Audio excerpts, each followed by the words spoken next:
Assalamualaikum everyone. I hope you all are doing good. Today I would like to discuss about the exchange rate, its types and numerical as well. तो चलिए discuss करते हैं कि exchange rate होता क्या है. ठीक है. Exchange rate also known the foreign exchange rate, forex rate और FX rate between any two currencies are the rates at which they are exchange और सोल्ड अगेंस्ट ईच अदर. अगर सिंपल वर्डिंग में बात की जाए, the value of local currency exchange with foreign currency. हम क्या करते हैं कि हम अपनी मुल्क की करेंसी को एक्सचेंज करते हैं फॉरेन करेंसी के साथ. बेसिकली हमारी जितनी भी ट्रेडिंग होती है वो डॉलर्स में होती है. तो हम क्या करते हैं, normally dollar is said to be a unit of exchange rate. इसको फिलहाल छोड़ दें, न्यूमेरिकल को हम एंड में डिस्कस करेंगे. काफ़ी सारे स्टूडेंट्स को जो है तो न्यूमेरिकल में कन्फ्यूजन है. इंशाल्लाह वो कन्फ्यूजन दूर हो जाएगी after completing this topic. Sir ने हमें पढ़ाया तो नहीं था टाइप्स के बारे में, लेकिन टाइप्स बता देता हूँ, एक्स्ट्रा नॉलेज हो जाएगी आप सबको. बेसिकली हमारे पास 3 टाइप्स की होती है exchange rate. We have 3 types of exchange rate. Number 1, fixed exchange rate system. Number 2, flexible exchange rate system. Number 3, managed floating exchange rate system. Let's discuss about one by one. Fixed exchange rate क्या होता है? Fixed exchange rate fixed by government और central bank, not depend on market force. Government और central banks की तरफ से ये fix होता है और ये बिल्कुल भी मार्केट फोर्स के ऊपर डिपेंड नहीं करता. दूसरा हमारे पास है flexible exchange rate. It is a rate which is determined by the demand and supply of different currencies, means determined by the market force. Totally depend होता है ये मार्केट फोर्स के ऊपर. नो इंटरेक्शन ऑफ गवर्नमेंट का कोई interaction नहीं होता. And central bank of the country, ना सेंट्रल बैंक का कोई इंटरेक्शन होता है और ना ही गवर्नमेंट का कोई इंटरेक्शन होता है. ये टोटली डिपेंड और बेस करता है मार्केट फोर्स के ऊपर. यहाँ पे तीसरा पॉइंट डिस्कस करते हैं, मैनेज फ्लोटिंग एक्सचेंज रेट. इसमें क्या होता है, इसमें ये जो है तो एक्सचेंज रेट मार्केट फोर्सेस के ऊपर भी डिपेंड करता है, सेंट्रल बैंक और गवर्नमेंट के ऊपर भी डिपेंड करता है. ठीक है. Combination of fixed and flexible exchange rate system means determined by the market force, but government and central bank also influence exchange rate through their interaction. जैसा कि मैंने बताया कि मार्केट फोर्स भी डिपेंड करती हैं इसके ऊपर और गवर्नमेंट और सेंट्रल बैंक भी इंटरेक्शन करती है. तो आई होप कि आपको एक्सचेंज रेट की थ्योरी समझ आ गई होगी कि एक्सचेंज रेट होता क्या है और एक्सचेंज रेट की टाइप्स क्या होती हैं. उम्मीद है यहाँ तक सबको समझ आ गया होगा. अब चलते हैं न्यूमेरिकल की तरफ. एक्सचेंज रेट के न्यूमेरिकल में काफ़ी सारे स्टूडेंट्स को जो है तो मुश्किलात का सामना था. तो इंशाल्लाह उम्मीद है कि ये कवर करने के बाद जो है तो एक्सचेंज रेट के न्यूमेरिकल में कोई मुश्किलात नहीं होंगी. तो चलिए स्टार्ट करते हैं. यहाँ पे मैं कह रहा हूँ कि $1 US डॉलर जो है वो पाकिस्तानी रुपीज़ मीन्स PKR 290 के इक्वल है.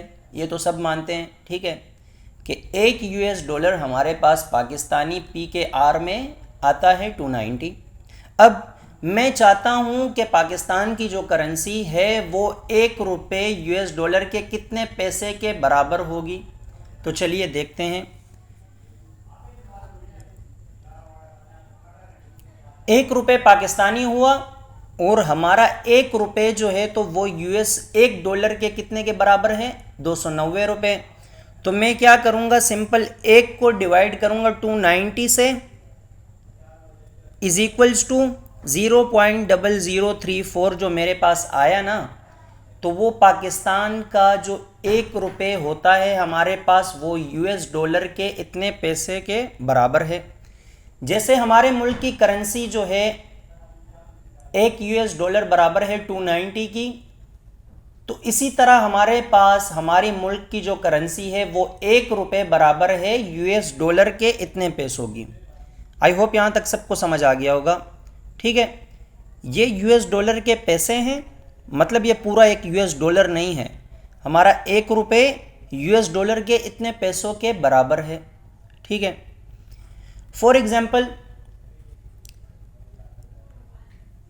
$1 जो है, तो अगर मैं उसको पाकिस्तानी रुपीज़ में कन्वर्ट करना चाहूँ तो मेरे पास बनते हैं 290।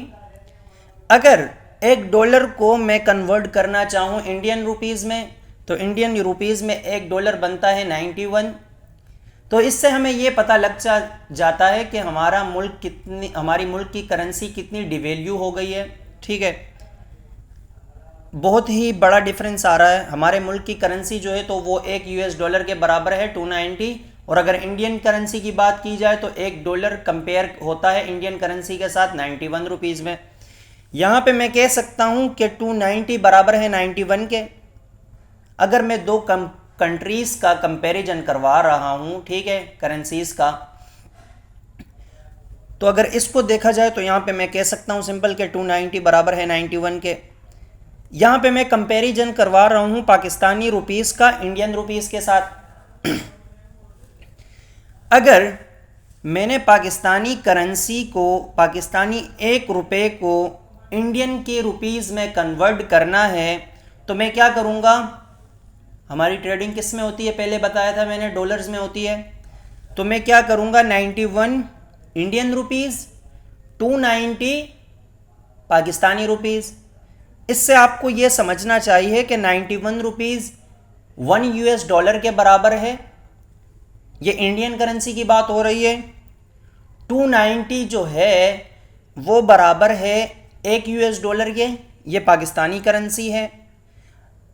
अब मैं बात ये करना चाह रहा हूँ, काफ़ी सारे स्टूडेंट्स को कन्फ्यूजन है कि ये कैसे होगा। मैं अपने पाकिस्तानी 1 रुपये को कन्वर्ट कर रहा हूँ इंडियन रुपीज़ में, तो मैं क्या करूँगा, सिंपल 91 को डिवाइड करूँगा 290 से, तो मेरे पास आ जाएगा 0.31। इससे हमें यह भी पता चलता है कि हमारे मुल्क की जो करेंसी है वो इंडिया से भी गई गुजरी है। ठीक है, अब मैं एक इंडियन रुपीज़ को कन्वर्ट करता हूँ पाकिस्तानी रुपीज़ में, तो मैं क्या करूँगा, जब मैंने वहाँ पे पाकिस्तानी रुपीज़ को कन्वर्ट किया था इंडियन रुपीज़ में, तो मैंने क्या किया था, 91 को डिवाइड किया था 290 से। यहाँ पे मैं क्या करूँगा, 1 इंडियन रुपीज़ को कन्वर्ट करूँगा 290 को डिवाइड करूँगा 91 से।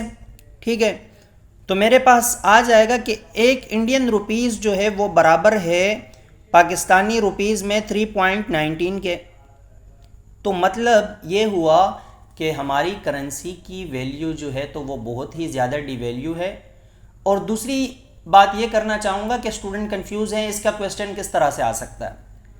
तो सर हमें 2 कंट्रीज़ का जो है तो बता देंगे कि आपने इस कंट्री का कंपैरिजन करना है इस कंट्री के साथ, मतलब इस कंट्री की करेंसी को एक्सचेंज करना है इस कंट्री की करेंसी के साथ। ठीक है, तो 2 कंट्रीज़ का हमें क्या पता चल जाएगा कि हमने इनकी करेंसीज़ को आपस में एक्सचेंज करना है।